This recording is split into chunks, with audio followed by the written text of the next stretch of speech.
Welcome to the Feeding Our Young podcast. Have you ever heard the phrase, nurses eat their young? Feeding Our Young is more than a podcast. It's a movement. It's a desire to see new nurses of all ages be supported and uplifted by their peers. And it starts with me.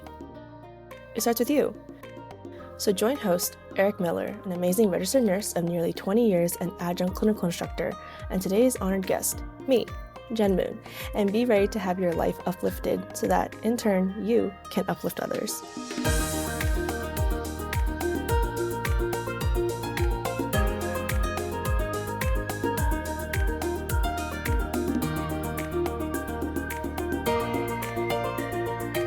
Welcome to the Feeding Our Young podcast.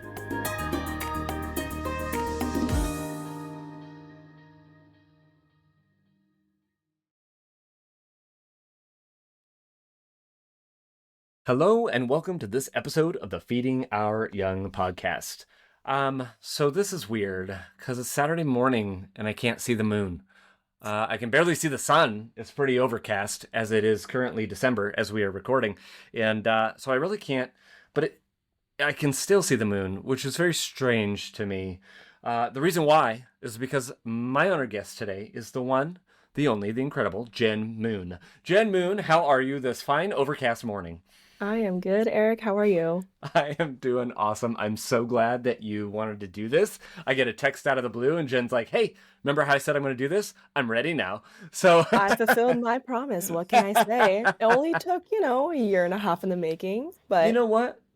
You're worth the wait. So let's just, without wasting any more time, I'm going to dive right into those normal opening questions.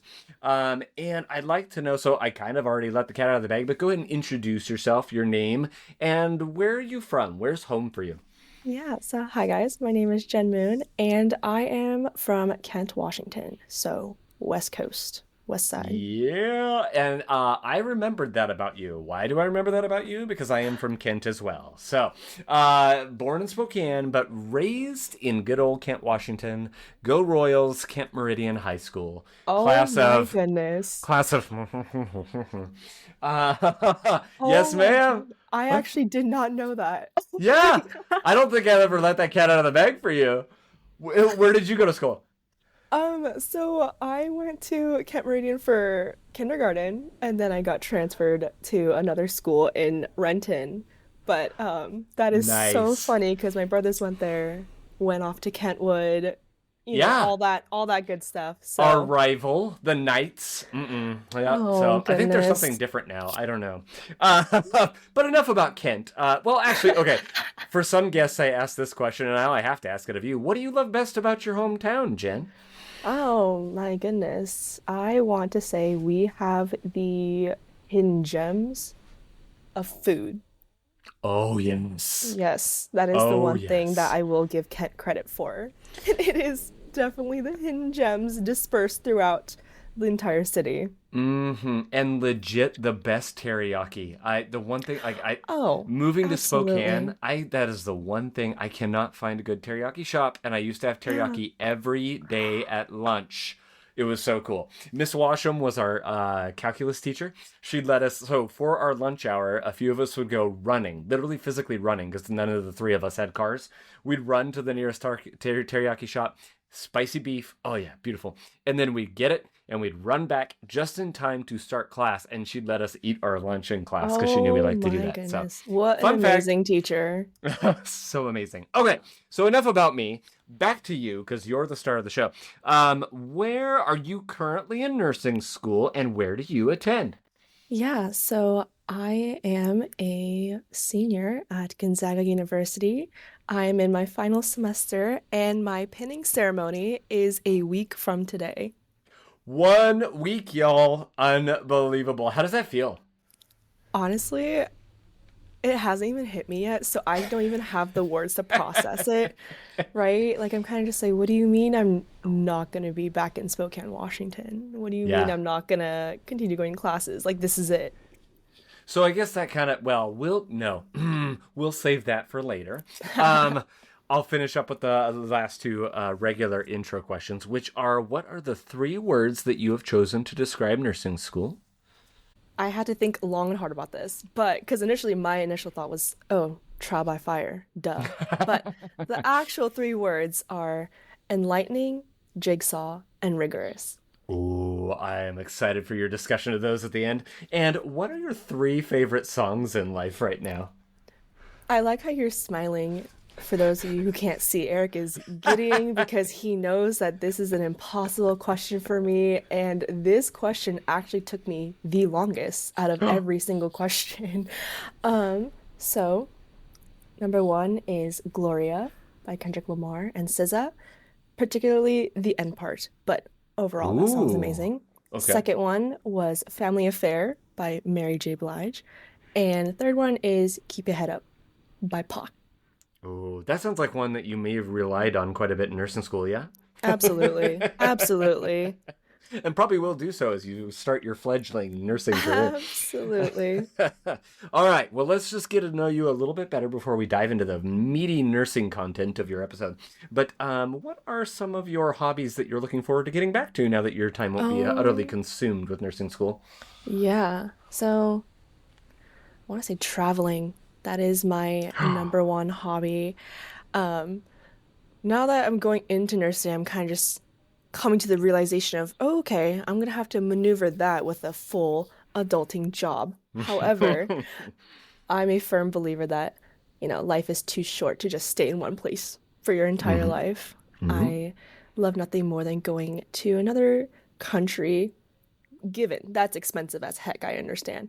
For sure. However, if the opportunity arises, go to another country, go experience someone else's culture and lifestyle, and you won't come back to your home the same way. Yeah, it makes you a more well-rounded person. I truly believe that. Exactly. Where are some of the places you've been, and where are some of your favorites? Oh, just to flex on everybody, listen to this podcast. My favorite place in the world is New Zealand. New Zealand Oh, is the number one country on the list as of now. Just because I got to go during like a high school trip, but just that culture shock. For example, they drive on the left. Weird, craziest thing ever. I think I almost got hit by a bus like three times. But it was amazing. The indigenous culture there, the Maori culture, was also just so beautiful to see. And they have the best snacks in the world. So, hmm. highly recommend. And then, second, my runner-up would be Greece. Ooh. So, highly recommend anybody. So, growing up, you see like these beach commercials. I want to say, like, you've probably seen like a Febreze commercial growing up of like a white sandy beach with like a drink in your hand and just like perfect clear water. That is exactly what Greece felt like and looked like. Oh my gosh. Living vicariously through you, my friend. Yeah, right? Right? So a little bit more about you, and I'm going to combine this one because not to give anything away, but there were some obvious connections there. So would you like to tell us whatever you'd like about your family and or who your heroes may be? Hmm. Yeah.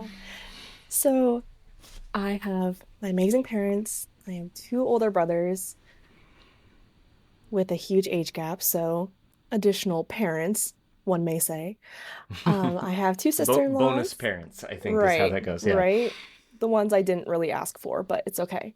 Yes. I have my amazing sister-in-laws. I have two nieces and one nephew. Hmm. And following up on that, this question was also like kind of tough just because I feel like everyone in my immediate family, in some way, shape, or form, I view as a hero.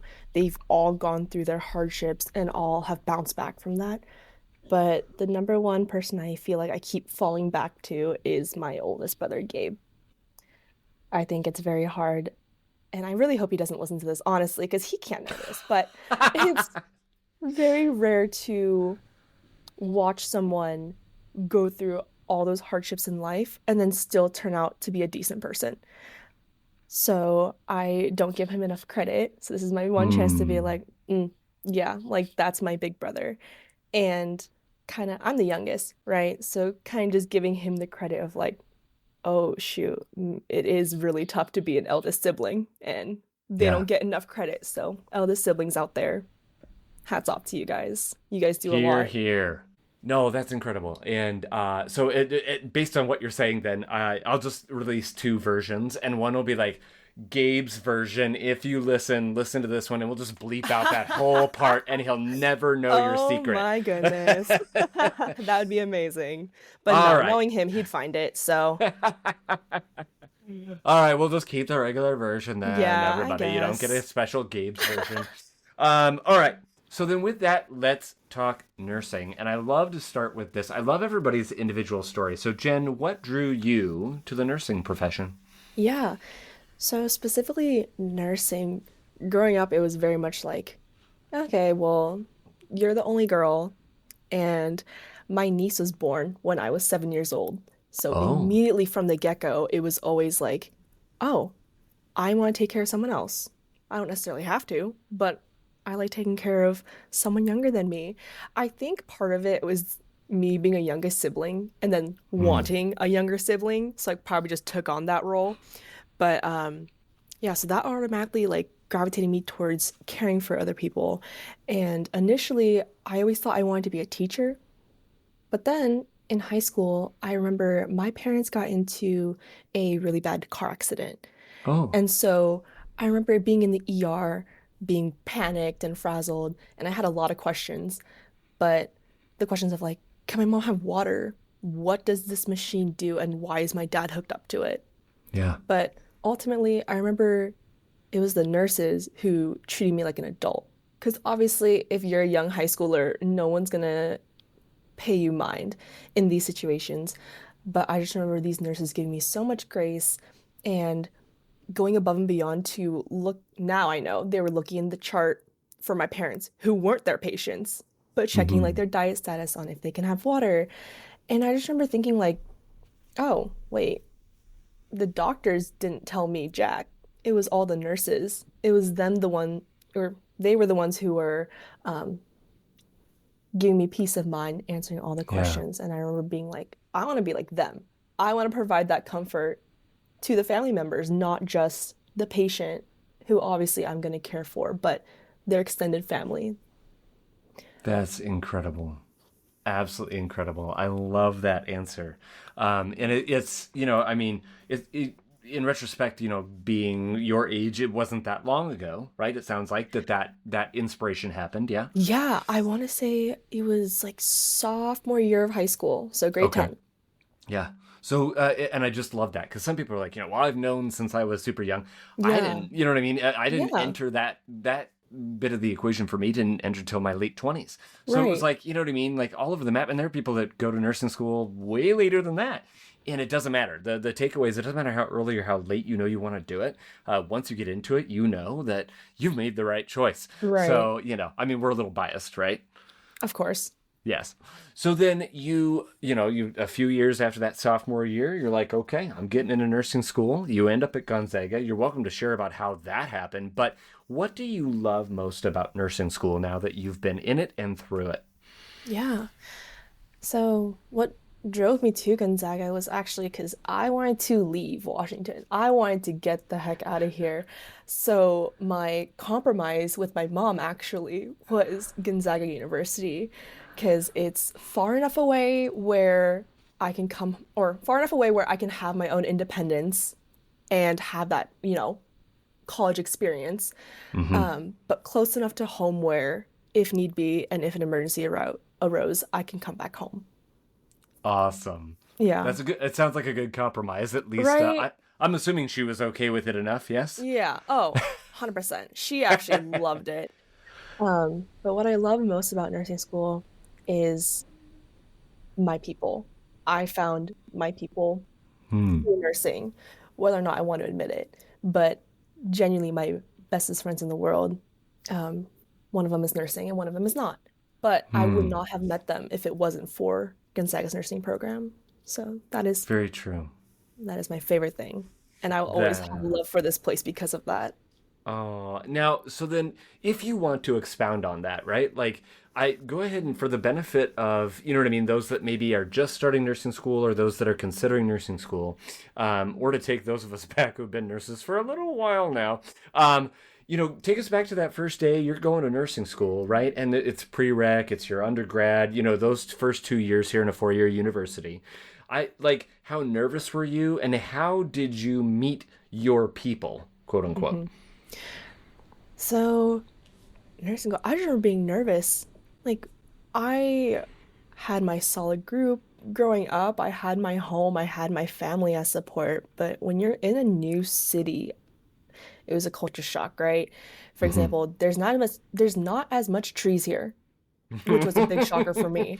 Very true. Um, yeah, and I'm like, what do you mean I don't have a local teriyaki shop 5 minutes away from me? That's also weird. So kind of just navigating what Spokane was new for me.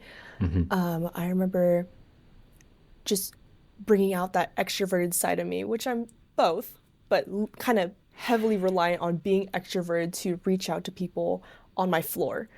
I was in an all girls floor at the time in a dorm, and I remember during one of our floor meetings, I actually met my best friend, Asia, who was also a podcast episode. In fact, Yeah, ironically, maybe not ironically, her episode just released on Wednesday. Asia Ramos, everybody I check it out. just listened to her episode and I was like, that is so funny and what a coincidence. Right Yeah. after your episode aired is when I'm gonna have my filming podcast episode with Eric. That is so funny. That's so crazy. And also, I texted her being like, Asia, you gave like 20 people shout outs in your episode. Just out of curiosity, where was mine? So, I don't remember hearing my name. yeah, exactly. I was like, this person got a shout out, but I didn't. So, all Okay, love so to Asia, your though. prior friendship with Asia, gotcha. Yes, Okay, yeah, yes. we're making it official, everybody. But Oh, yeah, I remember meeting her on that floor, and the one thing that we both realized was we're the only two Asian girls on our floor. So we automatically had like a connection of like, oh, cool, like you get it. There's yeah, an underlying understanding there. And then on top of that, I found out she was also nursing. So it was like, oh my God, double whammy. And perfect. how fortunate was I that her door was 2 doors down from me. So Yeah, instantaneous friendship, which is rare. And it took a lot of work, obviously, to get where we are right now. yeah. But she is one of my bestest friends, and I'm so grateful for that.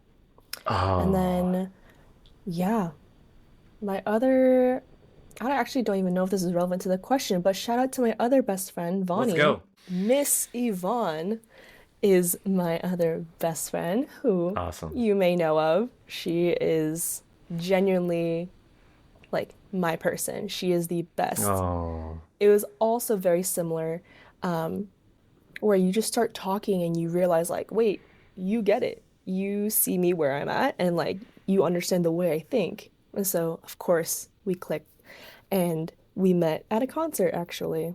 But then hmm. we had class together, healthcare ethics, everybody. And then That. now I'm visiting my girl in Spain. So, I love how life.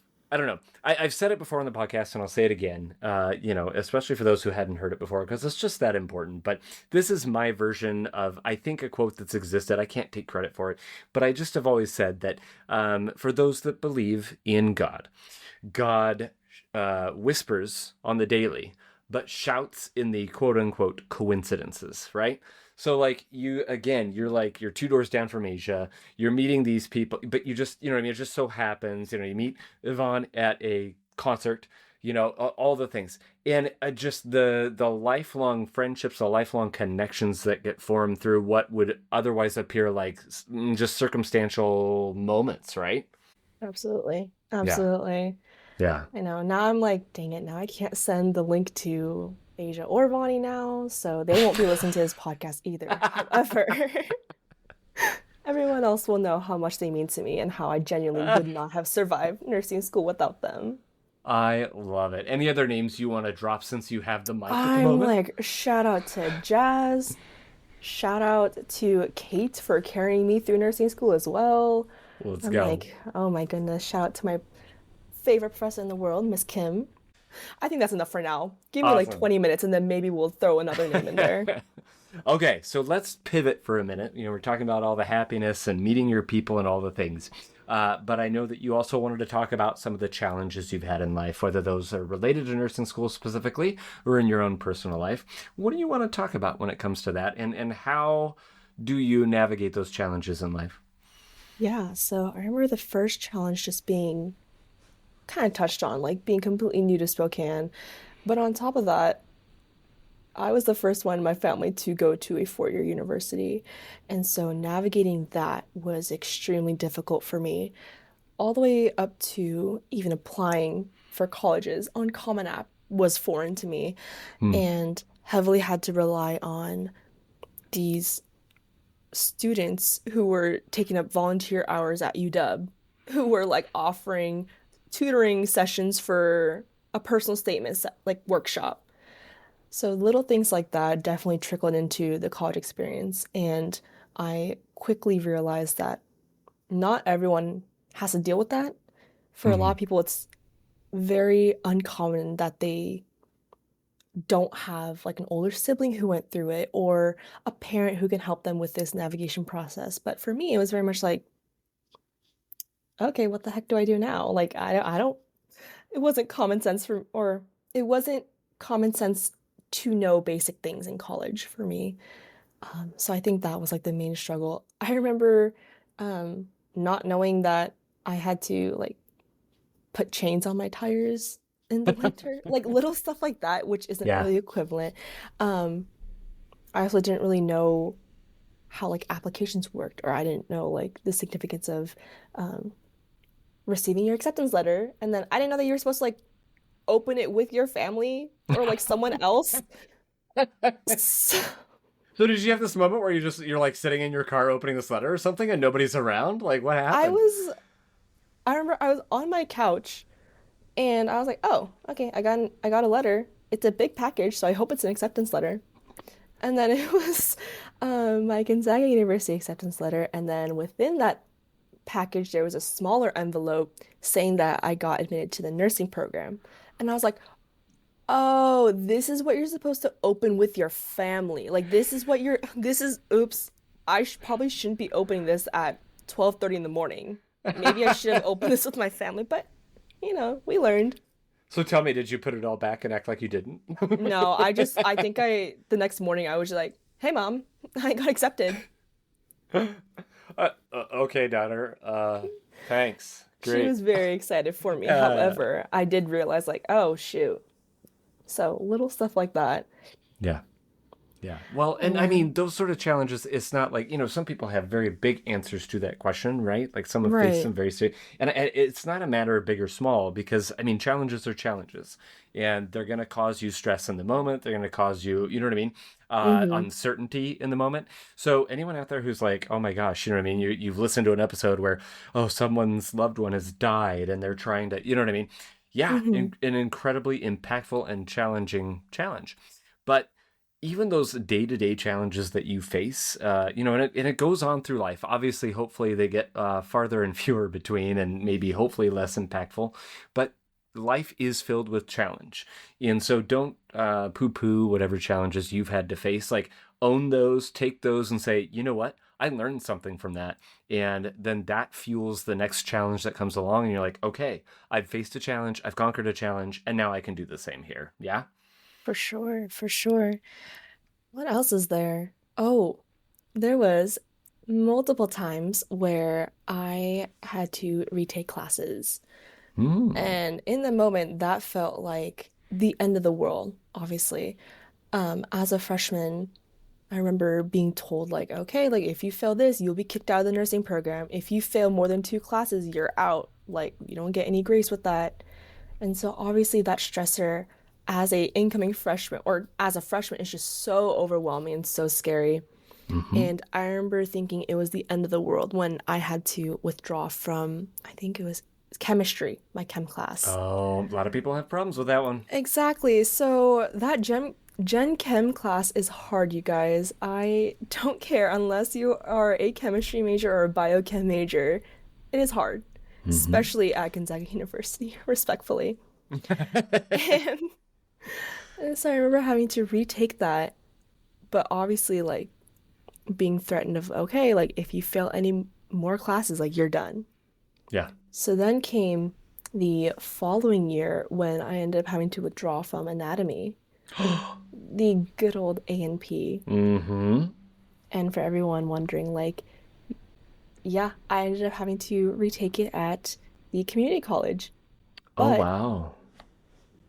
but honestly, I think I learned more about anatomy at this community college than I did at Gonzaga, to be Hmm. honest.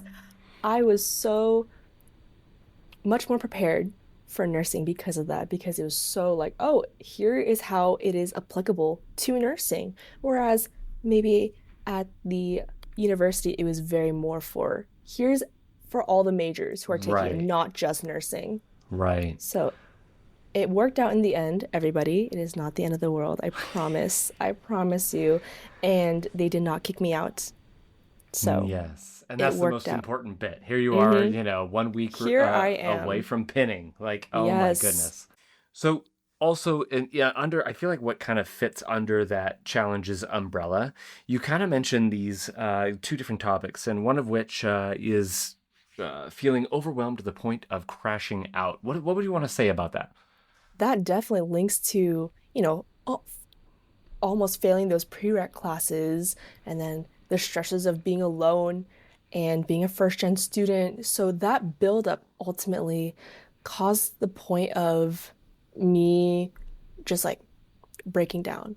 And Mm. for those of you who do not know me, is I don't really cry often. I don't really let, which I'm working on. I don't really let myself cry that often. There we go. There you And go. so getting to this point of everything, little small things building up to the point where I'm just like, I cannot go. I cannot leave my room today.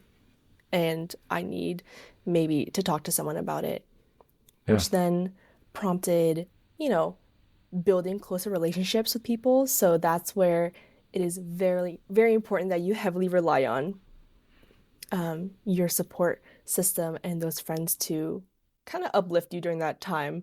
I just Hmm. remember this is how I know that my people were my people. And it was, I would FaceTime them crying and I would end the phone call laughing. So Mm. little moments like that definitely helps the crashing out. And the crashing out consisted of obviously crying, just like not moving.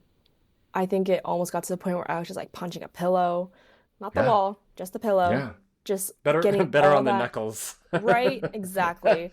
So getting all those like frustrations and anger out is so important and so needed, especially in a rigorous program like nursing school. I think it's just so important.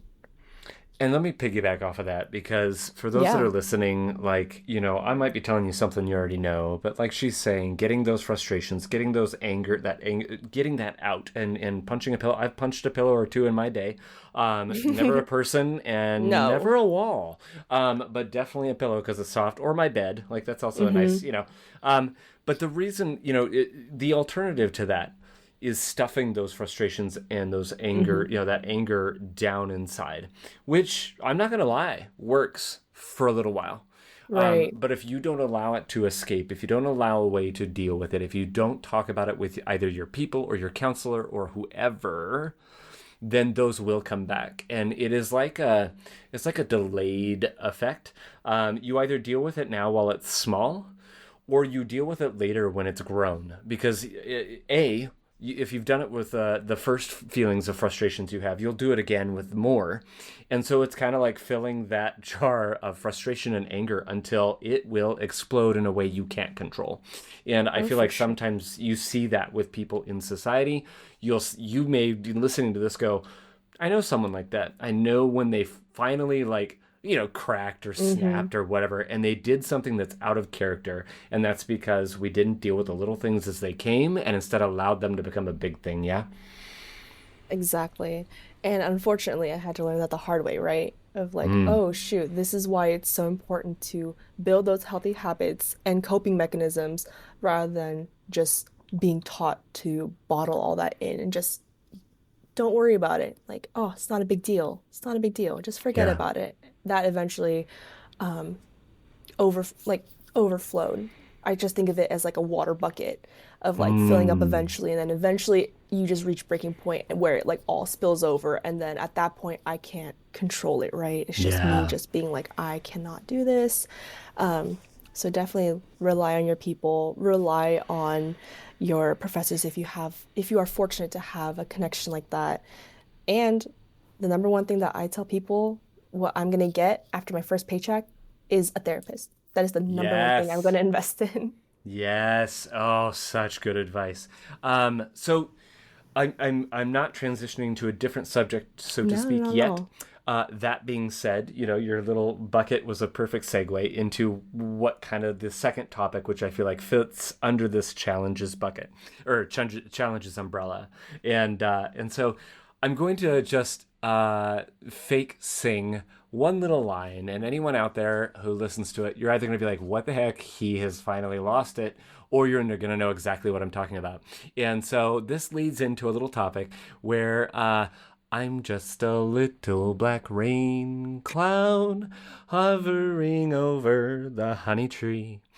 So a little Winnie the Pooh for everybody there. One of my absolute favorite calming videos. And for those that can't see Jen, she's dying on her end.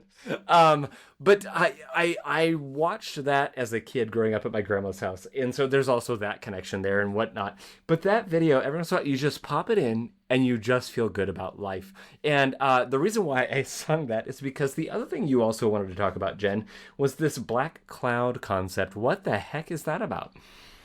So apparently, which I learned this semester, a black cloud is kind of just like this unlucky cloud thing within the nursing profession, I've been told.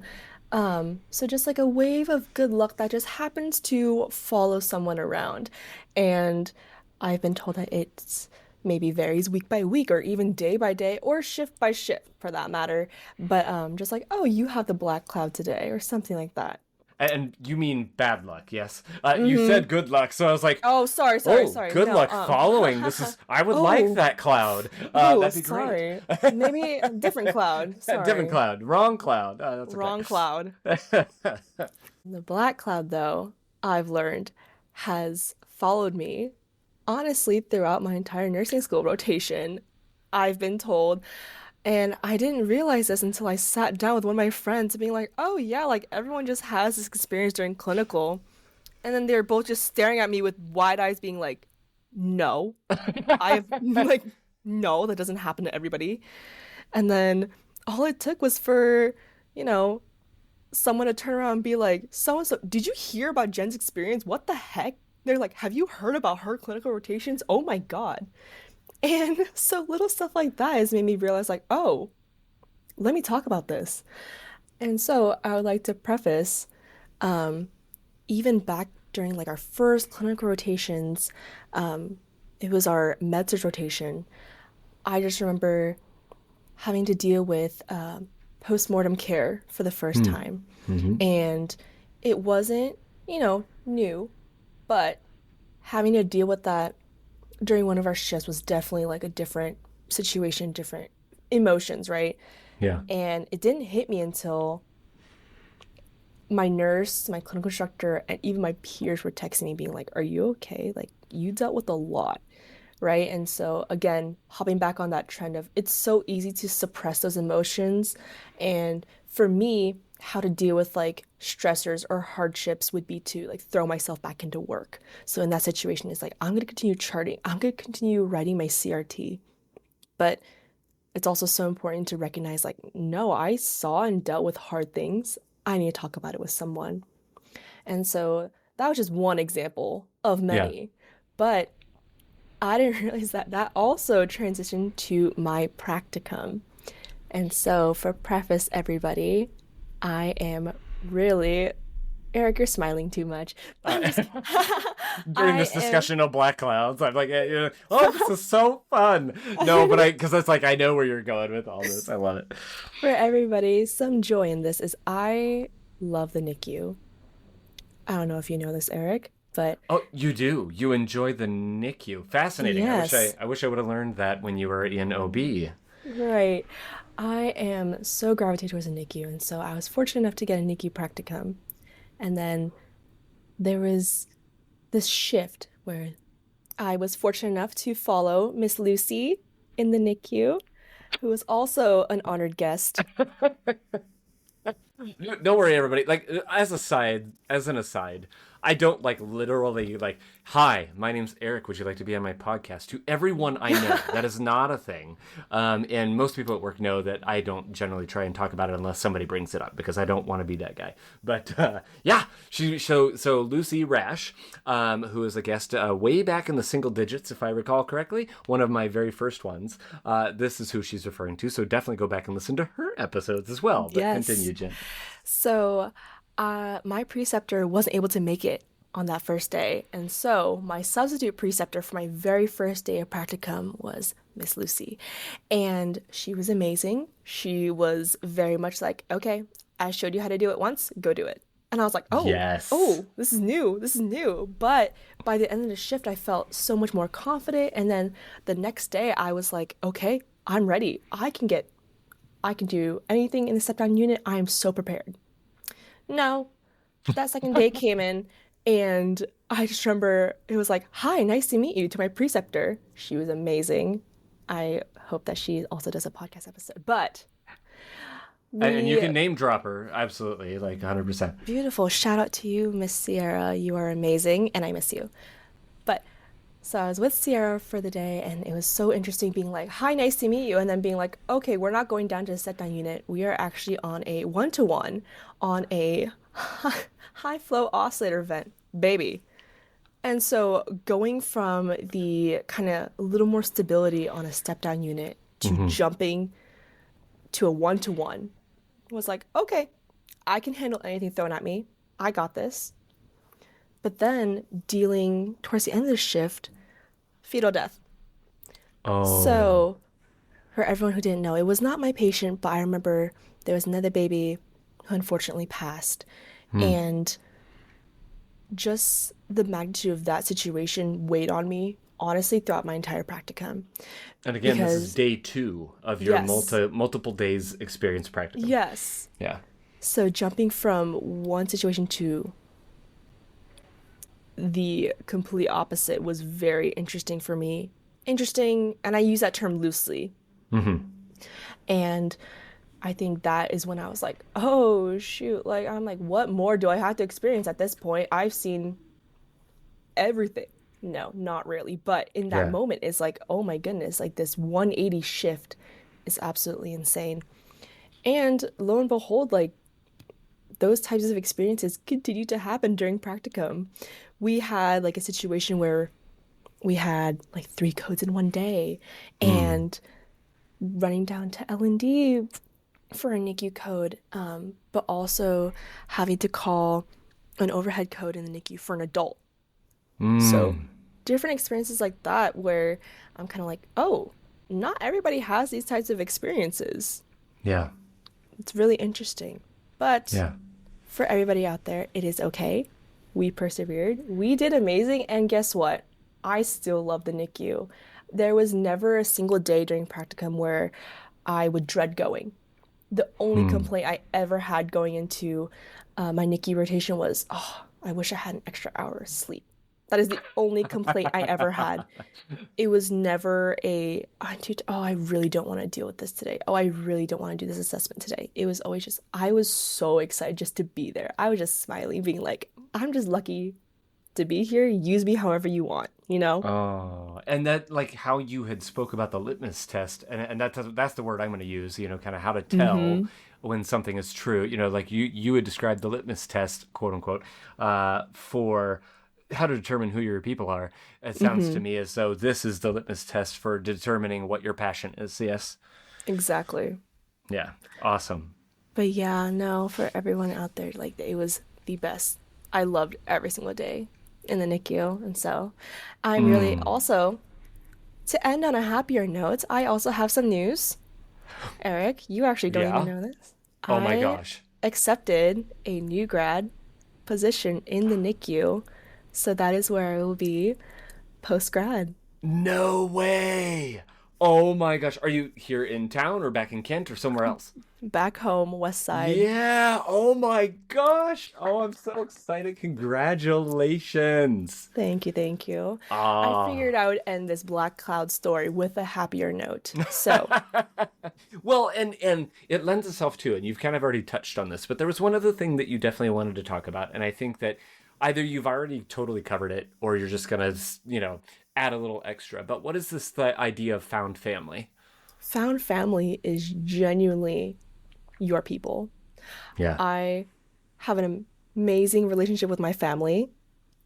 Wasn't always like that, but we worked to get there. So I should preface now I have an amazing relationship with my family, Yeah. but I'm still a believer that blood doesn't mean anything. Yeah. So for me, it was very much like, oh, these are the people who I choose to have in my life and who I can't imagine learning and growing from without. And so those are the people you meet in college who you're like, wow, I want to be friends with you throughout my entire adulthood and learning different people's like walks of life and being like, I want to be a part of that. Yeah. So I Yeah. think it's just so important to understand of like, it's a choice. You can choose your family. And Hmm. those are fortunately like my best friends I met at Gonzaga. It is Miss Kim Klein. It is, all these people who have made an impact on my life who I will continuously like hold close, near and dear to my heart. Yeah. So Yeah. Oh, that's incredible. Like, I just love that you kind of end this on a happy note. And I'm thinking with my, what I mean, nursing student brain and that sort of thing. And like, so I imagine there's students out there that go, okay, Jen, you've got what you wanted, both in practicum and now in this amazing position you get to go. You've utilized the strength of your found family, but now you're going back home, and then you're going to a new facility that you didn't go to nursing school or, what I mean, practice in or have clinicals in, etc. So do you have, and I don't know if this is a possible thing, do you have practical advice for said listener? They're like, okay, you're going into this new environment, you're talking about this found family. What advice would you have? How are you going to jump in with both feet, as it were? my 2 cents would be for any other student in this situation of like, you've dealt with nursing school. You've dealt with so many hardships. What could they possibly throw at you that you cannot handle? And Hmm. so that is kind of my philosophy of going in of like, oh my goodness, look at everything that I have conquered, everything that Yeah. I've experienced and learned and grown from, right? All the good, the bad, and the ugly, taking all of that Hmm. with me into this new experience at a new facility. And I'm like, at the end of the day, I love learning in the NICU. And so just holding on to that and being like, hey, like this is what you wanted to do. Hmm. And just being like, you know what? Every single place, unit, specialty has, the pros and cons or the good, the bad, the ugly. And so guess Hmm. what? Yours will too. But seeing the negative sides of it and then still wanting to go, that's a telling, That's a sign. Awesome. Awesome. And then, like we said before, using those past challenges to fuel future success. Yeah. Yes. Awesome. So, before we close in our traditional manner, was there anything else you haven't touched on that you wanted to share? Ooh, let's see. I would say actually there is. I would like to share Beautiful. why I went into the NICU. Oh, I love it. Let's go. I didn't even That's an touch on obvious that. question. Oh, bad I was host, like, naughty oh my host. goodness. Uh, So it's okay. It was touched on. But my nephew was a NICU baby, actually, and he was born the first day of freshman orientation, which I genuinely think it was a sign too, right? hmm. But kind of just seeing how that whole process impacted my family, my brother, and my sister-in-law, and seeing my nephew progress from this 28-weeker all the way to a full healthy baby, was just so Wow. tremendous. And them as in like my siblings talking about how wonderful the nurses were and how good they were to my nephew and to them was Yeah. very much like, I want to be a part of that. I want to go and see this teamwork. And then watching that teamwork in person was through the roof. I have never seen more like well-connected group of nurses than in the Hmm. NICU. And obviously that's biased, but watching that was very much like, I want to do that. I want to be a part of that. And another thing was like, I initially thought I wanted to go into peds. Mm-hmm. And so I was like, okay, I'm going to be a pediatric nurse. I've worked with kids, since the age of 7 years old. I have been involved with kids, taking care of kids. And the biggest thing that nursing school taught me was I think I would be an amazing pediatric nurse because I love kids. Yeah. However, I love kids too much. And that was like kind of a hard lesson that I had to learn through nursing school too, right? Which is like, okay, I remember every single pediatric patient I've ever had. That's not healthy in the long term, which is something that I was really sad about. Of like, dang it, I thought I wanted to do peds, but for my well-being and my mental sanity, I cannot, because I will bring that home with me. Yeah. And for NICU, it was very different where it's like, oh, I love the unit, love the babies, obviously, but I'm able to leave that at work and then not bring that home with me. Whereas like for peds, it was like, oh my gosh, like I bring that home with me. So kind of like learning of, okay, this is where I'm meant to be. I feel like I would thrive in this environment, but is it going to do me more harm than good in the long run? And for casual listener, like it may sound callous for a nurse or nursing student to say, oh my gosh, we can leave it at work. We need to be able to leave it at work. You know what I mean? When you're in management and stuff like that, sometimes that's not a thing. You're on call for your people. You're doing all the things, whatever, that, you go up that food chain or whatever.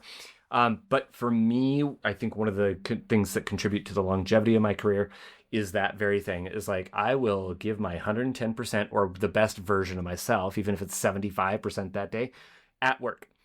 And then as best as I can, I need to be able to leave it there. And it doesn't always happen, but if you can protect yourself in that fashion, it is not cold, it is not callous, it is necessary. So please keep that in mind as you move forward. So Jen, you chose 3 words to describe nursing school. Remind us, what in the heck were they and why did you pick them?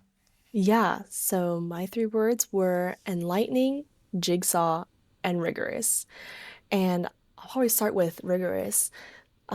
Nursing school is hard, regardless of what anyone says. It's not just the academic, of course, because, of course, to that extent, it's going to be challenging to some capacity.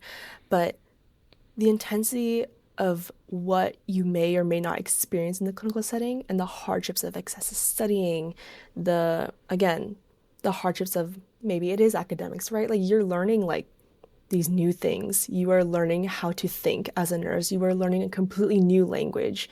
And so that is why nursing school, it is rigorous. The next word is jigsaw. And I use that because, again, nursing school forces you to think differently than other programs, right? And so not only are you trying to like navigate college and how to be more independent, but again, you're forced to learn a completely new language, learn new terminology, learning how to balance yourself, but how to be your most authentic self at the same time. Yeah. And then final word is enlightening. And that is because nursing school doesn't just teach you academic material or how to pass the NCLEX, but it forces you to be honest with yourself and to learn about yourself. So for me, it was enlightening in the sense of I learned who my people was. I learned what type of learner I was. You learn what your morals and values are as a person. And so at the end of the day, I think that is like the best word to describe nursing school. Absolutely. And a very apropos way to end your episode, except that I have to know, what is the one piece of advice you want listeners to walk away from after listening to this episode? Yes, and bear with me, you guys. My one piece of advice is nothing is more important than your health and well-being. And a little backstory on this is, if you've made it this far, I had a teacher in high school, Mr. Vincent. He is by far one of the best teachers I've ever had in my life. And not just because he taught you how to properly write a literary analysis, but he gave me so many life lessons that I didn't understand at the time, but now being a little bit older, I look back and I'm like, oh, this is what he meant. And he had us follow 4 rules, but the one that was iterated the most was nothing is more important than your health and well-being. And Mm. that just translates so well to every aspect of life, right? Where you cannot take care of a patient or someone else if you cannot take care of yourself first. And at the end of the day, there is not one disaster or mistake or good moment that is going to define you as a person or as a nursing student. It is a Hmm. journey, and ultimately, you come first. That is perfect. Thank you, Jen, for dropping the wisdom, for taking some time out of your Saturday morning. I am looking forward to seeing you one more time a week from Yes. today at Gonzaga's pinning ceremony. Yes. I'm so excited. Awesome. Congrats on every front, my friend, and have a lovely rest of your day. Thank you so much.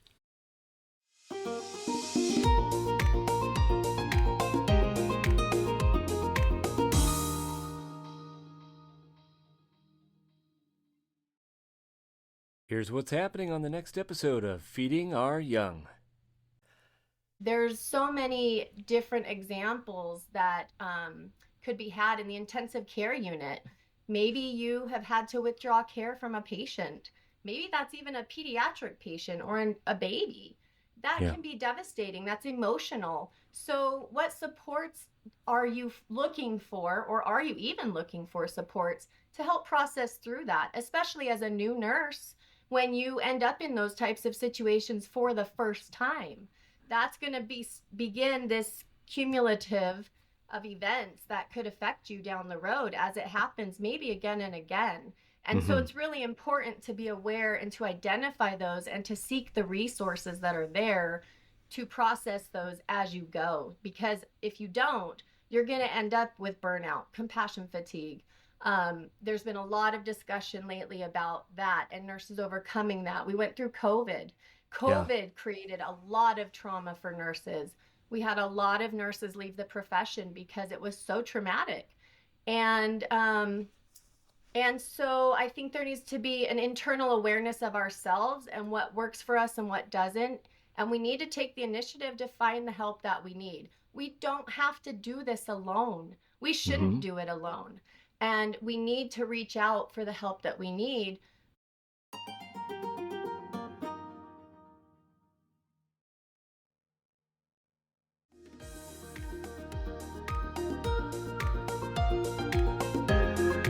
Did you like today's episode of Feeding Our Young? Want to know more about the Feeding Our Young movement?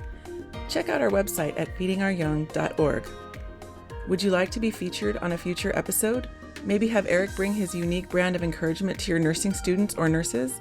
Please text us at 509-666-5636 or email us at info@feedingouryoung.org.